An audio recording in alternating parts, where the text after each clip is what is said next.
L'aigua baixava tèrbola, pútrida, i en aquell meandre del riu quedava lleugerament estancada, amb una fetor difícil de suportar.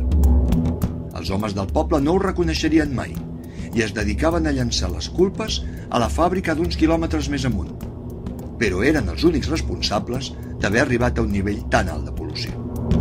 La permissibilitat també és una forma de contaminació, i per si fos poc, ells encara aprofitaven la desídia dels propietaris i de les mateixes autoritats locals per convertir aquell corrent zigzaguejant en un abocador. El riu era mort. La poca fauna que encara habitava al voltant i dins el seu cabal tenia veritables dificultats per subsistir i s'alimentava de qualsevol cosa, de tot el que trobava, modificant així els hàbits particulars de cada espècie. Malgrat tot això, malgrat la immundícia que hi surava i que s'impregnava el cos, jo era dins l'aigua i em percebia, a més de la pudor, la fredor de la nit d'hivern. D'un temps ençà m'havia acostumat a espiar la clariana des d'un lloc privilegiat del meandre del riu, un lloc ideal per ocultar-me mentre esperava.